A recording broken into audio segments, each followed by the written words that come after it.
was an invention of the Industrial Revolution's media, with its well-worn cast of familiar characters, the bungling police, the bereft parents, the evil kidnappers, and the precious cargo.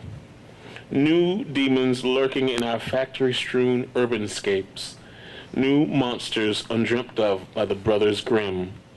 Only 97 years earlier, on a hot July 1st, in the Clivenden section of Philadelphia, at 529 East Washington Lane, Charlie and Walter Ross were playing in the front of their family mansion. Walter was 6, Charlie was 4. The man who had given them candy the day before, sweet, succulent, forbidden by their mother, stopped his horse and buggy in front of them. He had a friend with him. "Hey, boys, want to go get some firecrackers? I can give you plenty." Walter, in particular, thought, bright, loud, popping things, firecrackers. Oh, yes. At all of 4, Charlie following along. The 2 boys clambered aboard with the 2 men, big, rough, hard-looking men, like the men who work for their pop. Away they went down the clobbered streets, the horse cloppity-cloppeting, at first amusing Charlie. For blocks and blocks they went into parts of the city, smelly and grim, full of strange people, places Charlie had never seen. An admixture of fear and worry and strangeness and sadness caused Charlie to cry. He wanted to go home, and he told his brother so, but the buggy continued on, going and going. "What if we get you some candy?" the smiling man said. Charlie sniffed and pulled on Walter's sleeve. The buggy stopped in front of a general store, and the smiling man gave Walter a whole quarter. "Get you some candy for you and your brother. Go on, we'll wait here for you." Wide-eyed and salivating, Charlie rushed into the store, delirious for treats. When he emerged with his bag full of hard candy and chocolates and gumdrops and taffy rolls, there was no sign of the buggy, the smiling man, or his friend, or Charlie.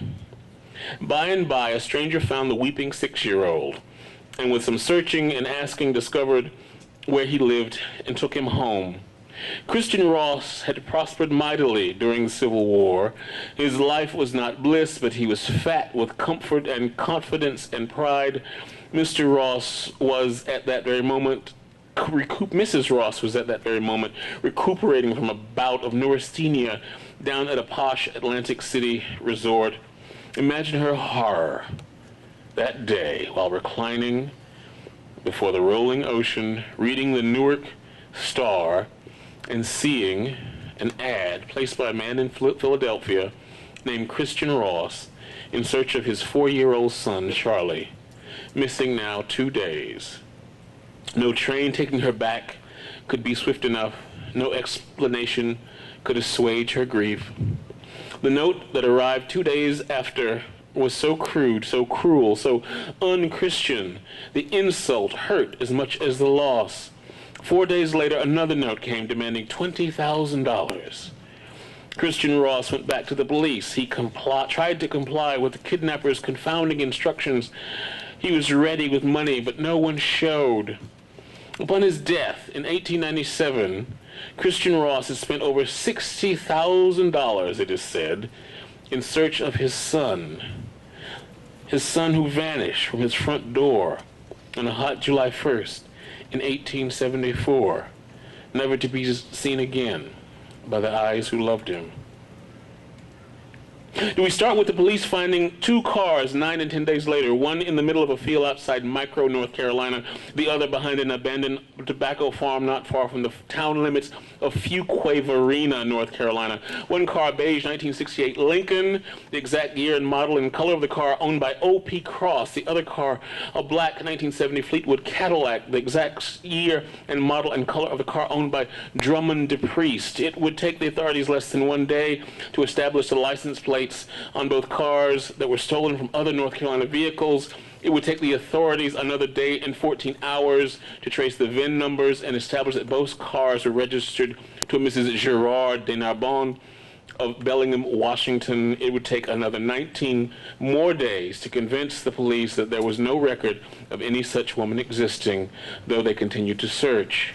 On Friday, September 18, 1970, Jean-Luc Dupriest, age 11, son of Drummond and Clara Dupriest, whose family owned and operated the Dupriest Funeral Home and the Rest Assured Burial Society, was abducted from the Chapel Hill Friends School at 12:25 p.m. On Friday, September 18, 1970, Owen Terrell Simmons Cross, age 10, son of Phineas Terrell Cross and Margaret Cross Caramelis, and the grandson of Owen O.P. Cross, the retired chairman of the First American Mercantile National Bank and chairman and president of Kenan Securities Incorporated and former chairman of the Cross Endowment, was abducted from Durham Academy at 3:07 p.m. At the end of that day, the world learned Jimi Hendrix had died. Years later, to kidnap a child from school would become much more difficult, if not impossible. Well, not impossible, but certainly more difficult. Nowadays, a strange visitor's identity would be checked and double-checked. Addresses, driver's licenses, social security numbers, the digits that speak louder than words. But in 1970, who would really conceive of such a thing? In Durham, in Chapel Hill, in North Carolina. In the case of Owen Cross, the method had been remarkably simple. A call was placed to the school telling the headmaster that the boy's presence was required at home and a car would be sent for him. Please have the boy ready. At 3 o'clock, Owen was waiting. His grandfather's jack of trades arrived. As soon as the door opened, Owen saw a man crouched in the floor. The boy froze. The man in the floor grabbed Owen, pulling him and pulling the door shut. The car sped away. At 2:45 p.m., a call to Durham Academy. Yes, Mrs. Dupriest? Oh, yeah. Oh, I'm so sorry. Yes, of course. We'll have your sister, Marg. Oh, absolutely. Oh, and Mrs. Cross, let me extend our condolences. Yeah, she was such a fine. Yes. You are Jean-Luc Dupriest, you are 11 years old, and you're wedged between a black woman who says she is, who is not who she says she is. She says she's your mother's sister, Margaret, from Philadelphia, though you haven't laid eyes on your aunt since you were 3 years old, and you know in your belly that this woman looks nothing like your mother or your grandmother, and a big man, a man you believe to be an Indian, though you've never actually seen an Indian in real life. You have never seen anyone who looks like him, nor a man with hair quite that long. The woman has on a nice suit of black clothes and a broad black hat and sunglasses and gloves. The man has on sunglasses too. He tells you to be quiet and not to move. He puts his big hand around your neck when you start to yell. You instinctively stop. You've never experienced a hand quite so big. Not even your father's hand is that big. And you've always thought of your father as a big man. You think of your father and what he will do to this man and this woman after he lays into you for getting yourself into such trouble. For you know it must be your fault. You know you must have done something wrong, because it's always your fault when something bad like this happens. And this feels pretty bad. Pretty darn bad. And your grandmother will be mad at you too. Part of you thinks of this as an adventure. Part of you is quaking, but you are not going to let them see that. No. Just like your grandmother says, never let anybody know what you're thinking. Never. You are Owen Terrell Simmons Cross. You are 10 years old, and your hands are tied together, and you're sitting in the back of a loud little VW bus. You know it's a VW bus because you rode in one once with your father, and you remember the funny burr hum of the engine. A black man drives, and a white man, a very large white man, sits on the passenger seat side and keeps looking at you. What is that look on his face? You are crying, and he keeps asking the black man if you are hurt, and the black man says, no, he's all right, but you wonder if you will be all right. What you are feeling, you can feel your heart pounding, you've never felt before. The feeling is like the feeling you feel when you suspect there's someone in your room when the lights go out, when your grandfather says, makes you go in the dark, when you know there's a headless horseman there. when your dream turns into a nightmare and you are running, and you know you want to escape, except this time you're not dreaming, and the black man is driving and the white man is looking back at you, and you've just wet your pants, and you know you're crying harder because you're ashamed, and the wet, warm liquid has begun to slide down your legs, and all you can wonder is what these two men will do to you when they find out you peed all over their seat. Your birthday is in 15 days. So, where do we begin this tale? Where to begin this story of thievery and murder, kidnapping and repentance, this unruly tale, this many-headed, many-hearted, many-footed tale, this cancerous tale, this tale of greed and lust, this tale of midnight longings and midday dealings, of frightened boys and fed-up women, of therapists and dreams, hedge funds and feng shui. How to begin this story of bull-riding boys and LSD-dropping girls back in the days when the moon had just been trod upon and the Southern Baptists still pretended to love the Lord.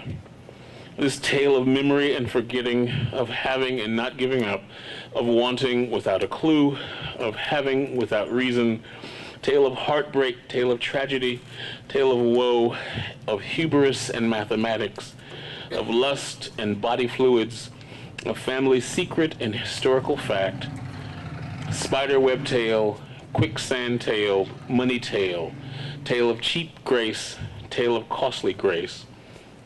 Looking at these pictures, at these forlorn bodies, one cannot but wonder about the loneliness of the dead. In our daily body, we carry many a benign secret, itchy testicles, oozing vulvas, funky armpits, treacly breath, stinky feet, runny noses, roomy eyes, yet there are deeper intimacies, intimacies within intimacies, the secrets that keep themselves. Whom did he love and why? What did his mother say to him when he was agitated to make him feel safe? What was his best time of day? What food reminded him of love? What smell alone made him feel grief? These photographed bodies are now clothed in anonymity. These corpses carry no secrets now, yet they are the very heart of mystery. The mystery grows day by day, year by year, as the photographs get older, dimmer, more brittle, as the memory melts into the gaping maw of time. Are you experienced? Thank you.